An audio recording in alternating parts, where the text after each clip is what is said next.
Chapter 24. Let Them Laugh. The secret garden was not the only one Dickon worked in. Round the cottage on the moor there was a piece of ground enclosed by a low wall of rough stones. Early in the morning, and late in the fading twilight, and on all the days Colin and Mary did not see him, Dickon worked there, planting or tending potatoes and cabbages, turnips and carrots and herbs for his mother. In the company of his creatures he did wonders there, and was never tired of doing them, it seemed. While he dug or weeded he whistled, or sang bits of Yorkshire moor songs, or talked to Soot or Captain or the brothers and sisters he had taught to help him. "We'd never get on as comfortable as we do," Mrs. Sowerby said, "if it wasn't for Dickon's garden. Anything'll grow for him. His taters and cabbages is twice the size of anyone else's, and they've got a flavour with 'em as nobody's has." When she found a moment to spare she liked to go out and talk to him. After supper there was still a long clear twilight to work in, and that was her quiet time. She could sit upon the low rough wall and look on and hear stories of the day. She loved this time. There were not only vegetables in this garden. Dickon had bought penny packages of flower seeds now and then, and had sown bright, sweet-scented things among gooseberry bushes and even cabbages, and he grew borders of mignonette and pinks and pansies and things whose seeds he could save year after year, or whose roots would bloom each spring and spread in time into fine clumps.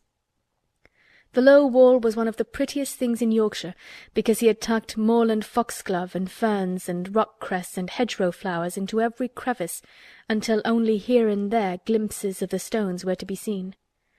"All a chap's got to do to make 'em thrive, mother," he would say, "is to be friends with 'em for sure. They're just like the creatures.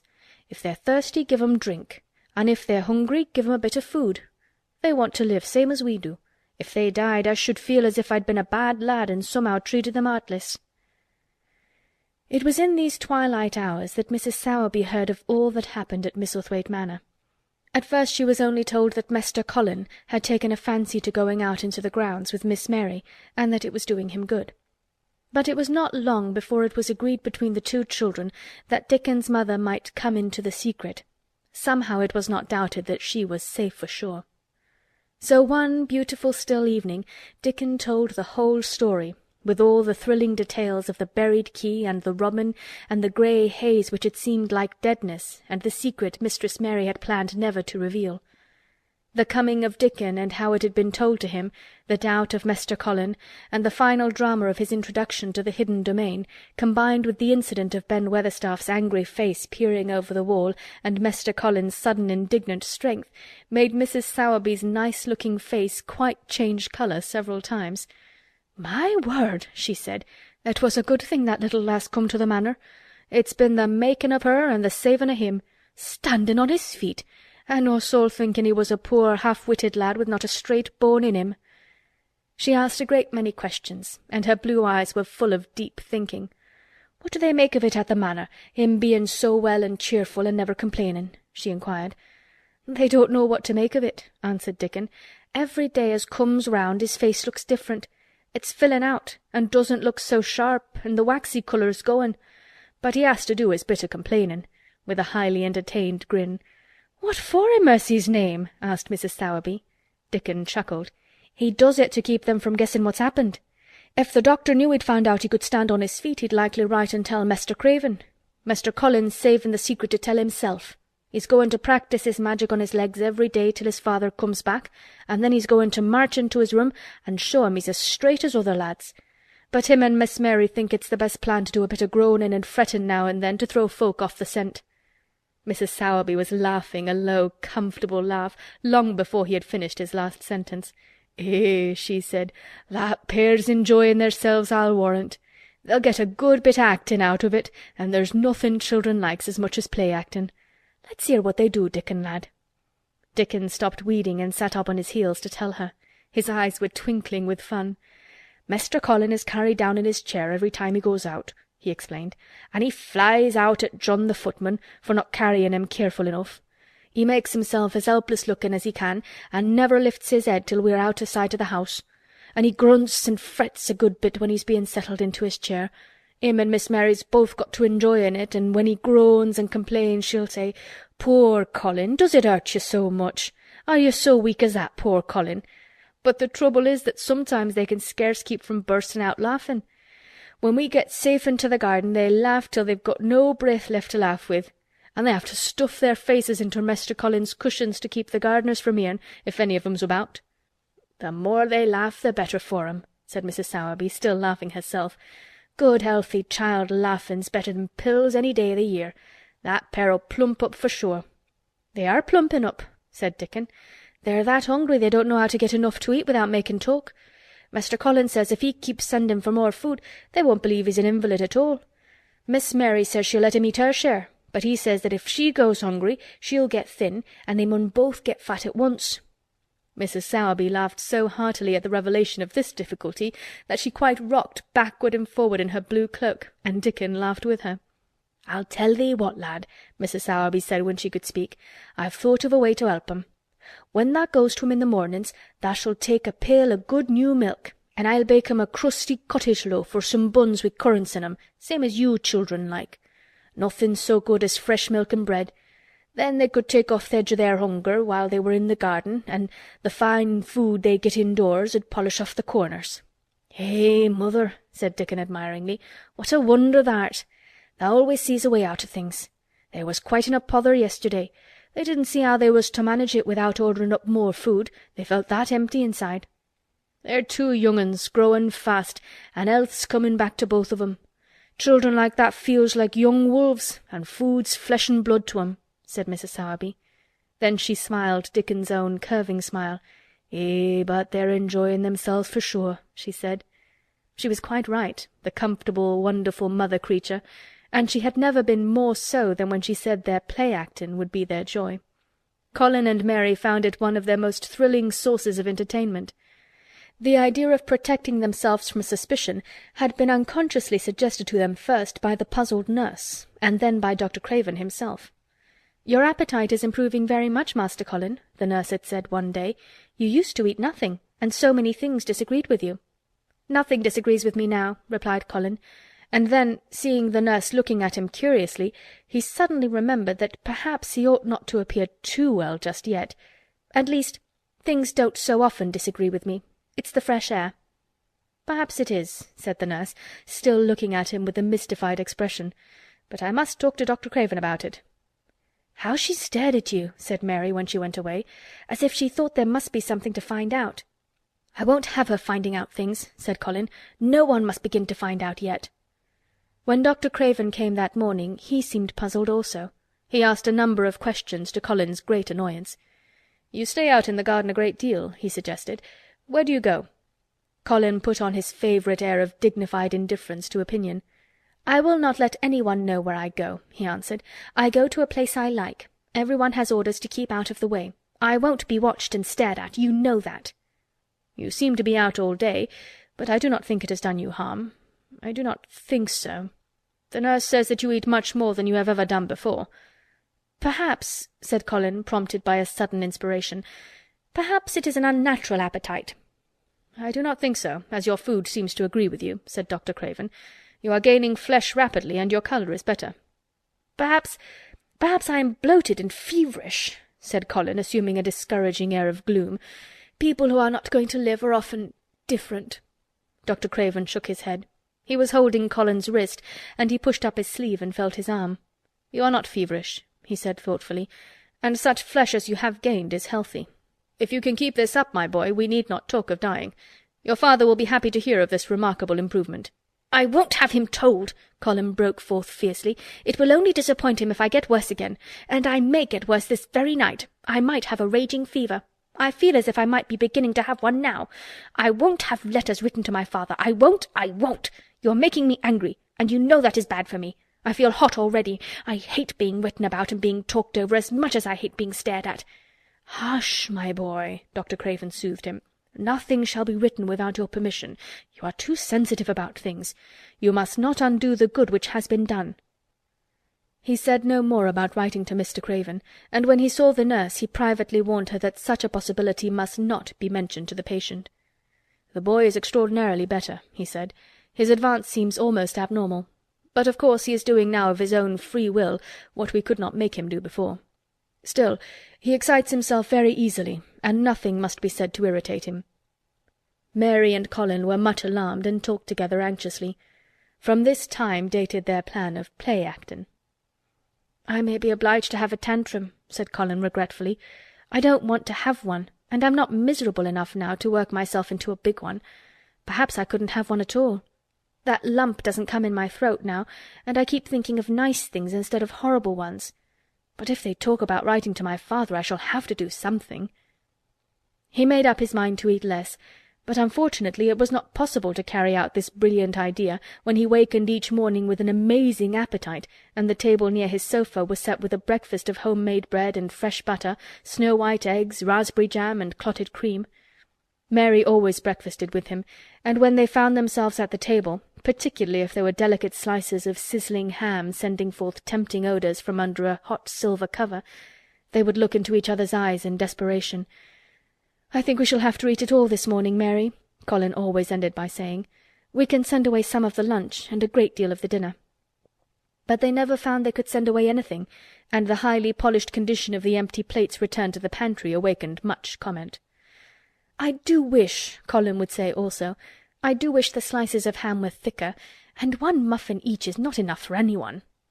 "It's enough for a person who is going to die," answered Mary when first she heard this, "but it's not enough for a person who is going to live. I sometimes feel as if I could eat 3 when those nice fresh heather and gorse smells from the moor come pouring in at the open window." The morning that Dickon, after they had been enjoying themselves in the garden for about 2 hours, went behind a big rose-bush and brought forth 2 tin pails, and revealed that one was full of rich new milk with cream on the top of it, and that the other held cottage-made currant buns folded in a clean blue and white napkin, buns so carefully tucked in that they were still hot, there was a riot of surprised joyfulness. What a wonderful thing for Mrs. Sowerby to think of! What a kind, clever woman she must be! How good the buns were, and what delicious fresh milk! "Magic is in her just as it is in Dickon," said Colin. "It makes her think of ways to do things, nice things. She is a magic person. Tell her we are grateful, Dickon, extremely grateful."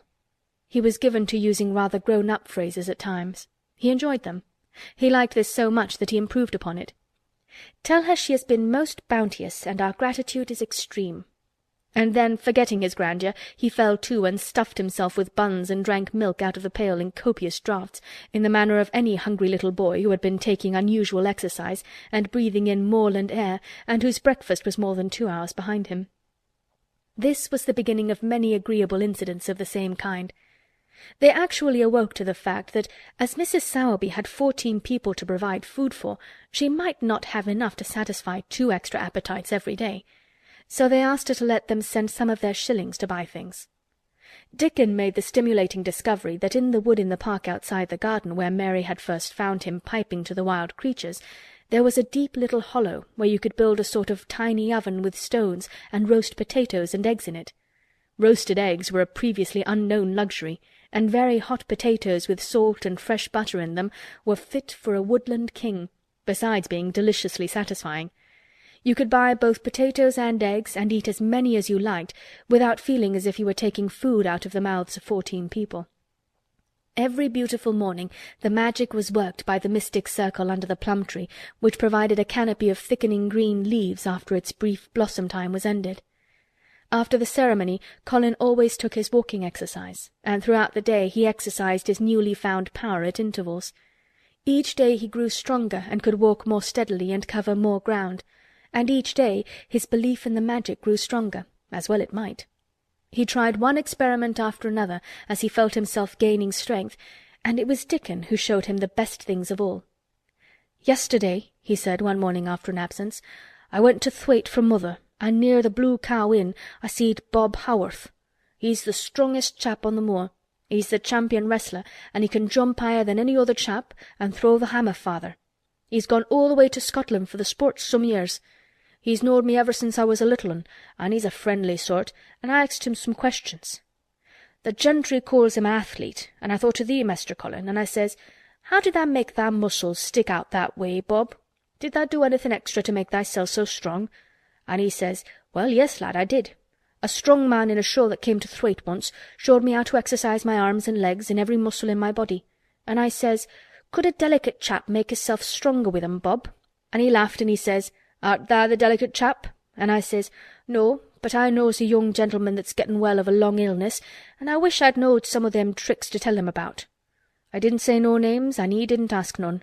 He's friendly, same as I said, and he stood up and showed me good-natured like, and I imitated what he did till I knowed it by heart." Colin had been listening excitedly. "Can you show me?" he cried. "Will you?" "Aye, to be sure," Dickon answered, getting up. "But he says tha mun do 'em gentle at first, and be careful not to tire thysel. Rest in between times, and take deep breaths, and don't overdo." "I'll be careful," said Colin. "Show me, show me! Dickon, you are the most magic boy in the world." Dickon stood on the grass and slowly went through a carefully practical but simple series of muscle exercises. Colin watched them with widening eyes. He could do a few while he was sitting down. Presently he did a few gently while he stood upon his already steadied feet. Mary began to do them also. Soot, who was watching the performance, became much disturbed, and left his branch and hopped about restlessly because he could not do them too. From that time the exercises were part of the day's duties as much as the magic was. It became possible for both Colin and Mary to do more of them each time they tried, and such appetites were the results that but for the basket Dickon put down behind the bush each morning when he arrived, they would have been lost. But the little oven in the hollow and Mrs. Sowerby's bounties were so satisfying that Mrs. Medlock and the nurse and Dr. Craven became mystified again. You can trifle with your breakfast and seem to disdain your dinner if you are full to the brim with roasted eggs and potatoes and richly frothed new milk and oat-cakes and buns and heather honey and clotted cream. "They're eating next to nothing," said the nurse. "They'll die of starvation if they can't be persuaded to take some nourishment. And yet see how they look." "Look!" exclaimed Mrs. Medlock indignantly. I'm moithered to death with them. They're a pair of young Satans. Bursting their jackets one day, and the next turning up their noses at the best meals the cook can tempt them with. Not a mouthful of that lovely young fowl and bread sauce did they set a fork into yesterday, and the poor woman fair invented a pudding for them, and back it sent. She almost cried. She's afraid she'll be blamed if they starve themselves into their graves." Dr. Craven came and looked at Colin long and carefully. He wore an extremely worried expression when the nurse talked with him and showed him the almost untouched tray of breakfast she had saved for him to look at. But it was even more worried when he sat down by Colin's sofa and examined him. He had been called to London on business, and had not seen the boy for nearly 2 weeks. When young things begin to gain health, they gain it rapidly. The waxen tinge had left Colin's skin, and a warm rose showed through it. His beautiful eyes were clear, and the hollows under them and in his cheeks and temples had filled out. His once dark, heavy locks had begun to look as if they sprang healthily from his forehead, and were soft and warm with life. His lips were fuller and of a normal colour. In fact, as an imitation of a boy who was a confirmed invalid, he was a disgraceful sight. Dr. Craven held his chin in his hand and thought him over. "I am sorry to hear that you do not eat anything," he said. "That will not do. You will lose all you have gained, and you have gained amazingly. You ate so well a short time ago." "I told you it was an unnatural appetite," answered Colin. Mary was sitting on her stool near by, and she suddenly made a very queer sound which she tried so violently to repress that she ended by almost choking. "What is the matter?" said Dr. Craven, turning to look at her. Mary became quite severe in her manner. "It was something between a sneeze and a cough," she replied with reproachful dignity, "and it got into my throat." "But," she said afterward to Colin, "I couldn't stop myself. It just burst out because all at once I couldn't help remembering that last big potato you ate, and the way your mouth stretched when you bit through that thick, lovely crust with jam and clotted cream on it." "Is there any way in which those children can get food secretly?" Dr. Craven inquired of Mrs. Medlock. "There's no way unless they dig it out of the earth or pick it off the trees," Mrs. Medlock answered. "They stay out in the gardens all day and see no one but each other. And if they want anything different to eat from what's sent up to them, they need only ask for it." "Well," said Dr. Craven, "so long as going without food agrees with them, we need not disturb ourselves.